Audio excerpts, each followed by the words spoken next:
Hello friends, कैसे हैं दोस्तों। आई होप कि आप लोग अच्छे होंगे और सुखी होंगे।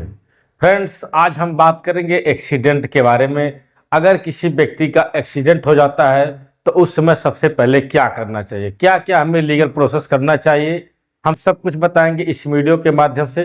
तो सिर्फ आज हम बताने वाले हैं वादी व्यक्ति के, यानी जिसका एक्सीडेंट हुआ है उसके तरफ से, वादी की तरफ से हम बात करेंगे। यानी जो विक्टिम होगा, विक्टिम यानी जो पीड़ित व्यक्ति है, सिर्फ आज इस वीडियो में इसके बारे में बात करेंगे कि इसका क्या कर्तव्य है। नेक्स्ट वीडियो में हम बताएंगे एक्यूज के बारे में जिसने एक्सीडेंट किया होता है।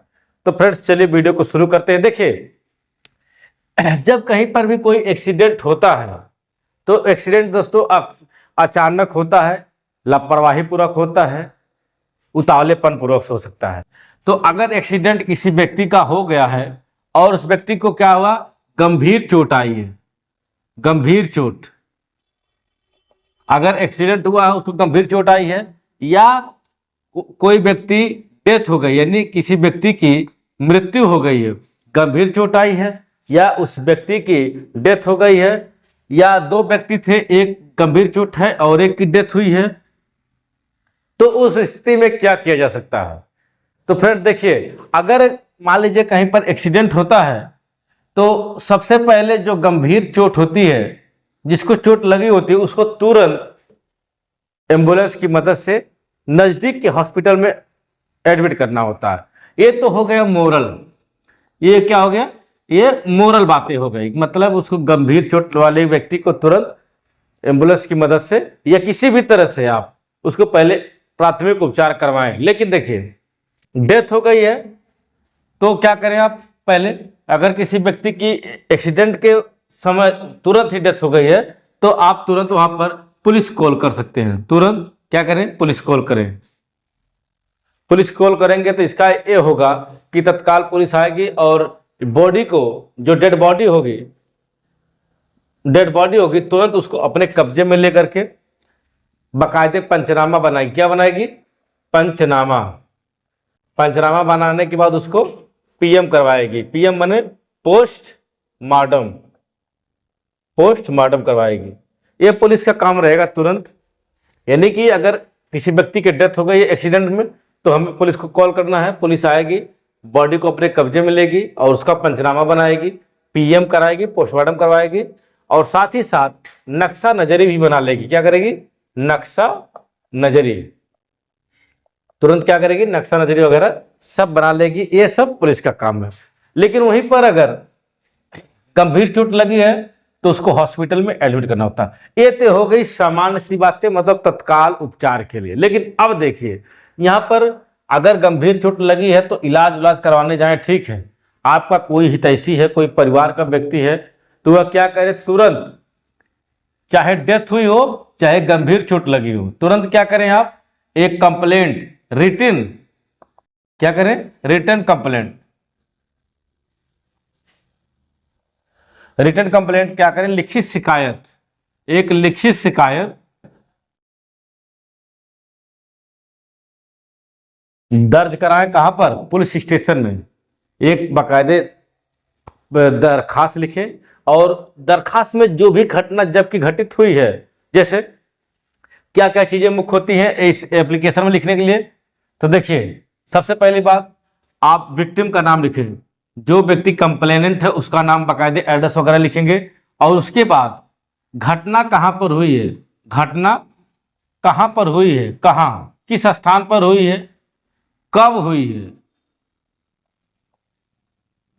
कहां पर, वो प्लेस का नाम जरूर होना चाहिए, और कब हुई है और कितने समय हुई, समय, तिथि, यह सब क्या करेंगे, इसमें मेंशन करेंगे। कब में आ जाएगा, समय और तिथि। इन चीजों को साथ साथ यह भी करेंगे कि किस वाहन से दुर्घटना हुई है, किस वाहन से। अब जैसे दुचक्का हो गया, फोर व्हीलर हो गई, ट्रक हो गया, बस हो गया, कोई भी चीज हो सकती है, उस वाहन का नाम लिखे। या फिर आपको नहीं पता है कि कौन सा वाहन था तो आप अज्ञात में लिख सकते हैं, अज्ञात वाहन द्वारा एक्सीडेंट हो गया है, इस तरह लिखिए। या फिर अगर आप उस ड्राइवर का नाम जानते हैं तो ड्राइवर का नाम भी लिखें। या फिर आप ड्राइवर का नाम जानते नहीं हैं, सिर्फ गाड़ी का नंबर जानते हैं, तो गाड़ी का नंबर ही लिखें। इन सब चीजों को क्या करें, बाकायदे मेंशन कर सकते हैं। इतना करने के बाद आपका दरखास्त परिपूर्ण हो गई और उसमें ज्यादा कानूनी लोचा नहीं करना है। आसान सी दरखास्त, छोटी सी होगी, आप उसको ले जाकर के पुलिस स्टेशन में देंगे, तुरंत एफआईआर दर्ज कर ली जाती है। ये तो हो गई नॉर्मल सी बात है जो कि आपको तत्काल और तुरंत करना है। अब देखिए, एक्सीडेंट हो गया है, बात समस्या है, कोई व्यक्ति गरीब है और वह अपना दवा इलाज कराने में असमर्थ है, या फिर जिसकी डेथ हुई है उसके परिवार में कोई कमाने वाला नहीं है, सिर्फ वही एक व्यक्ति कमाऊ व्यक्ति था, जिसके मर जाने से, जिससे मृतक हो जाने से उस परिवार पर विपत्ति का पहाड़ टूट पड़ता है। तो ऐसी स्थिति में आपको क्या करना है फ्रेंड्स, तो सबसे पहले आप क्या करेंगे कि जो एफआईआर हुआ है, जो एफआईआर हुई है उसकी सर्टिफाइड कॉपी, उसकी क्या करेंगे, सर्टिफाइड कॉपी, इसकी कॉपी ले लेंगे। खैर आप वादी हैं तो आपको फ्री में नकल इसकी मिल जाएगी, आप वादी हैं तो आपको फ्री में मिल जाएगी, सर्टिफाइड कराने की जरूरत नहीं है। अब देखिए ये हो गया। और पंचनामा, जो पंचनामा हुआ है, पंच मामा नहीं, पंचनामा, पंचनामा पीएम रिपोर्ट, पीएम रिपोर्ट ले लेंगे, ठीक। और इतनी चीजें, दो चीजें लेने के बाद, तीन चीजें लेने के बाद अब कुछ नहीं करना है, आपको एक पकड़ना है अच्छा सा वकील, एडवोकेट, जो क्लेम देखते हो, क्या देखते हो, क्लेम, जो क्लेम देखते हो, वाहन दुर्घटना से संबंधित मामले देखते हो, आप उनको पकड़ करके क्या करें, आप एक फाइल तैयार करवाइए कि जो भी हमने गंभीर चोट लगी है इसमें हमारी दवा हुई है, दवा इलाज हुआ है, उसकी सर्टिफाइड कॉपी रखते जाइए। जो भी बिल मिलती है कि इतने रुपए की दवाई हो गई है तो आप उसकी पक्की नकल लेते जाइए हॉस्पिटल से, उसको इकट्ठा करिए। इसको लेने के बाद, और डेथ हुई है तो उसमें भी वही बात है कि अगर दवा इलाज हुआ ठीक है, नहीं तो कोई बात नहीं।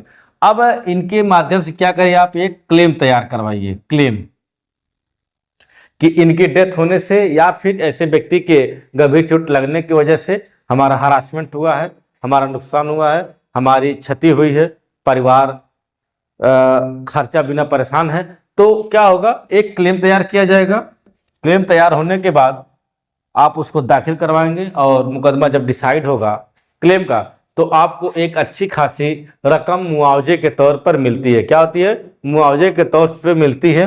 लेकिन अभी बताइए कि आखिर वह मुआवजा या क्लेम का पैसा कहाँ से मिलता है, इस बात को भी समझ लीजिएगा। देखिए, जो भी मुआवजा या पैसा क्लेम मिलता है, सबसे पहले हम मान लीजिए किसी गाड़ी से एक्सीडेंट हुआ है तो इसका इंश्योरेंस होगा, इस गाड़ी का क्या होगा, इंश्योरेंस।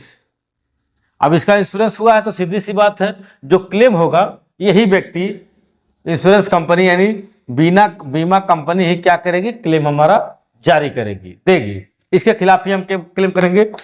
या फिर मान लीजिए कि अगर इंश्योरेंस कंपनी, मान लीजिए उस गाड़ी का इंश्योरेंस था ही नहीं, वह बिना इंश्योरेंस के चल रही थी, तब उस स्थिति में आप गाड़ी मालिक से क्लेम ले सकते हैं। गाड़ी मालिक, जो मालिक साहब होंगे वह क्लेम आपका भरेंगे, और साथ ही साथ जो ड्राइवर होंगे आप इनको भी पार्टी बनाइएगा।